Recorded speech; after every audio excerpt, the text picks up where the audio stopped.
Slay the Spire, the board game, is a cooperative deck-building game based on the video game Slay the Spire. Each player will choose a character. There's the Ironclad, the Silent, the Defect, and the Watcher. Each character plays differently and has their own unique deck. In this game, players will be winding their way up the spire, coming across enemies, events, treasures, and finally the boss. If you defeat the boss, you may then move on to Act 2. To start the game, every player will get a Niao's Blessing, which will give them a bonus. Most of the spaces in the spire are encounters, and when the team gets to an encounter, they will flip over cards, putting one enemy in each row. Each player occupies a row, and then enemies in that row will be attacking that character. Some enemies will summon other enemies, which will be shown on the bottom of their card here. For example, slimes be duplicating, so when the small slime shows up, you will search the summons deck for an acid slime and a spike slime, and you will add them to the small slime's row. Now it's time to fight. You will win the fight and move on in the spire once all enemies have been defeated. At the beginning of every fight round, players will roll the die, which will dictate what abilities will trigger on enemies and some relics. All players will take their turns simultaneously, and once they're done, the enemies will take their turn. Each player starts off with a basic deck of mostly strikes and defends, bordered in gray.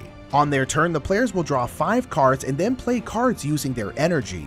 Every round you will have 3 energy to spend. The cost of a card is in the top left corner. Strikes and defense cost 1 energy, but stronger cards like Bash cost 2. Players can play as many cards as they're able to afford. The sword symbol here is an attack and will do damage, so if you play 3 strikes on your turn, you would deal 3 damage. When damaging, you are able to hit any single enemy, not just one in your row. Though if a card has this symbol, this is an area of attack and you are able to hit all enemies in any one row.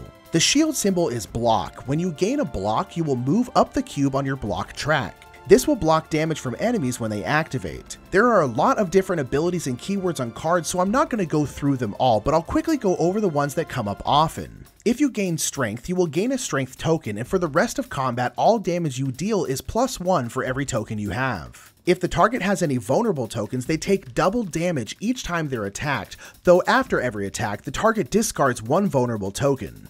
Weak is similar, except the target deals 1 less damage if they have any weak tokens, and like vulnerable, after every attack they discard 1 weak token. If a card has exhaust, it will go to your exhaust pile after it's played and will be unavailable for the rest of this combat. If you play a power card, it will stay out and will be in effect for the rest of combat. Once all players have played all the cards they want, they will discard all cards in their hand, and then the enemies will activate. You will start at the highest row, and the enemies will activate from left to right and will attack the character in that row. Enemies will activate in 3 ways. Some will have a set activation they do every turn. Some will do a certain action depending on what was rolled on the die at the beginning of the fight round. And some will have a set order of actions they will take over multiple rounds. When an enemy damages you, each block you have will stop 1 damage. If you run out of block, any excess damage lowers your health. If any player ever reaches 0 health, all players lose. If the players defeat all enemies, the combat ends and players will gain rewards. Players will gain the rewards from the enemy in their row. Rewards are in the top left corner of the enemy card. These will mostly be money and card rewards. If you get a card reward, you will flip over the top 3 cards from your rewards deck. These will have a black border and you will choose 1 to add to your deck. Though if you get a golden ticket, you will reveal the top card of your gold bordered deck and may choose that card. Players will then choose where in the spire they will go next, always moving up.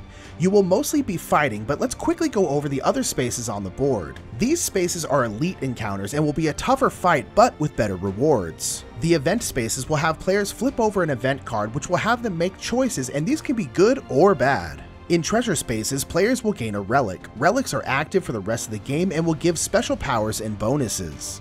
At a campfire, players may either rest and heal 3 or upgrade a card in their deck. Every card has an upgraded side shown in green text. At the merchant, you may purchase relics or potions. Potions are only one-time use, but they're very useful. Note that at any time outside of battle, players may freely trade potions and share gold. You may also buy cards from your reward deck or remove cards from your play deck. And the last spot is at the top of the spire, and it's the boss. Each act has different bosses, and these will be super tough battles. The boss will have health depending on the number of players and will hit like a truck. If you beat the boss, you will all gain powerful boss relics, and you will get to gain one of your powerful gold cards. And now you have beaten Act 1. You can then put the game away or reset your health, keeping all your cards, potions, relics, and upgrades, and then try Act 2.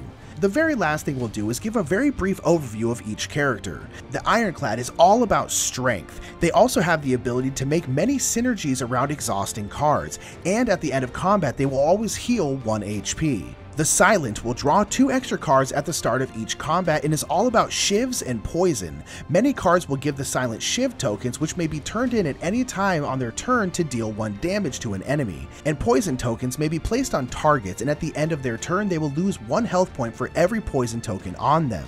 The Defect will have orbs that they may channel. These are represented by different colored cubes. Lightning and Frost will activate at the end of every turn. The Defect's orbs may be evoked where they will be removed to do an ability. Finally, the Watcher will be switching between neutral, calm, and wrath stances. When you leave calm stance, you will gain 2 energy, and in wrath you deal extra damage, but you also take extra damage. They will also gain miracle tokens, which may be used to gain extra energy. That is all the characters, and that is a brief overview of Slay the Spire, the board game.